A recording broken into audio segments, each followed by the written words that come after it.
ეპიდემიოლოგიური კუთხით ქუთაისი ქვეყანაში თბილისის შემდეგ ყველაზე ცხელი წერტილია. ეს განცხადება ქვეყნის მთავარმა ინფექციონისტმა თენგიზ ცერცვაძემ ქუთაისში COVID კლინიკების ხელმძღვანელებთან გამართული შეხვედრის შემდეგ გააკეთა.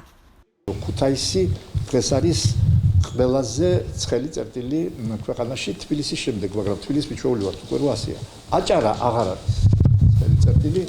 აჭარაში შემთხვევების რაოდენობაც მნიშვნელოვნად იკლო და გარდაცვალებულთა რაოდენობაც მნიშვნელოვნად იკლო. აჭარაში მოხერხდა სტაბილიზაცია. და მოხერხდა სტაბილიზაცია სწორედ ჩვენი ჯანდაცვის სამინისტროს და კლინიკური ჯგუფის ძალიან აქტიური ჩარევის შემდეგ, როდესაც იცით თქვენ აჭარაში ხდებოდა ძალიან მძიმე სიტუაცია იყო როგორც გარდაცვალების მხრივ, ისე რაოდენობის მხრივ. იქ მივლინებული იქნა ბატონი ზაზა ავალიანი, ტუბერკულოზის ინსტიტუტის დირექტორი, რომელიც 4 თვეა იქ არის და მართავს იქაურობას, წუნებული ვით არის, ესე იგი, ქუთაისი რჩება ცხელწერტილად, როგორც შემთხვევების რაოდენობით, ისე ჯერჯერობით გარდაცვალებულთა რაოდენობით, თულებებს გადავწყვეტ ქუთაისში. ერთი ის რომ ეგრეთ წოდებული ჟანგბადის მაღალი ნაკადით მიწოდება, ანუ high flow, რომელიც სამჯერ ამცირებს სიკვდილობას და რომელიც ჯერ ვერ არის ყველა კლინიკაში დანერგილი, რომელიც დაინერგოს ყველა კლინიკაში. ეს არ არის იოლი, ამას დიდი ტექნიკური შესაძლებლობა უნდა, მაგრამ აქეთ მივდივართ. ერთ-ერთი მიზანი ამ შეხვედრის. მეორე, სიკვდილის ერთ-ერთი მიზეზი, სიკვდილობის ერთ-ერთი მთავარი მიზეზი არის ეს გააშუქეთ ყველგან. ის რომ პაციენტებს ოჯახის წევრები ტოვებენ ბინაზე, სანამ არ დამძიმდება ისე, რომ გახდება პირდაპირ სარეანიმაციო. ეს ამას თუ რაღაც გამართლება ბჭყალებში ქონდა ერთი თვის წინ, ნოემბერ-დეკემბერში და ამბობდნენ რომ სასწრაფოს ვერ უკავშირდებით, ან ოჯახის ეკონომიკას. ან ადგილები არ იყო. ეხლა ხო ეს საკითხი მთლიანად მოხსნილია, ეხლა მსგავსი არაფერი არ არის. რა არის თქვენი რეკომენდაცია? ჩემი რეკომენდაცია რომ პროპაგანდა გაძლიერდეს, აი ადგილობრივი ტელევიზიით გამოსვლა, ოჯახის ექიმებმა რეკონ ოჯახებში, რომ სადაც არის ეს COVID ინფიცირებულები, ნუ დააყოვნებენ ექიმს, მაშინვე დაუკავშირდნენ და მე ექიმმა გადაწყვიტოს, ის შეიძლება ოჯახში დარჩეს, სასტუმროში თუ საავადმყოფოში. ქვეყნის მთავარმა ინფექციონისტმა მესამე ტალღის დაწყების სავარაუდო თარიღი დაასახელა და განაცხადა, რომ თებერვალს ქვეყანა მომზადებული შეხვდება. მესამე ტალღა არის ვარაუდი სოფლიოში, ევროპასა და ამერიკაში, რომ დაიწყება სადღაც თებერვალიდან. ჩვენთან როგორი ვარაუდია? ჩვენ გვინდა პირიქით თებერვლამდე ეს მეორე ტალღა მინიმუმამდე დავიწყო. უკვე მოხერხდა სტაბილიზაცია, იყო 4-5,000 შემთხვევა, ახლა არის 1000-დან 2000. ანუ გამესწამდა შემთხვევები. ჩვენ გვინდა რომ იმიტომ გაგრძელდა ეს ლოკდაუნი, რომელიც მე მოგახსენებთ რომ ეს არის ბილი ლოკდაუნი შედარებით ევროპის ქვეყნებთან, ესე იგი თქვენ ნახეთ გადავსებულია კერძო მანქანებით და ტაქსებით ქუჩები, რაცაც იქ ვერ დახავთ, ესე იგი. ეს უნდა დავიყვანოთ მინიმუმამდე, რომ აი თებერვალს, როცა რეგულაციები მოიხსნება და როცა მოველით მესამე ტალღას, ამ რეგულაციების მოხსნის გამო, ესე იგი, შეზღუდვების უпростоრად რეგულაციები არ მოიხსნება, შეზღუდვების მოხსნის გამო. მესამე ტალღას კონდეს რაც შეიძლება დაბალი საწყისი რაოდენობა.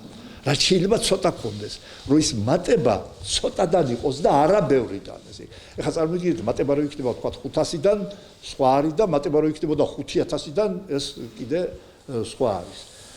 ჩემი რეკომენდაცია და ერთადერთი გზა ჩემის აზრით მესამე ტალღის თავიდან აცილების არ შერბილების არის ერთი რამე.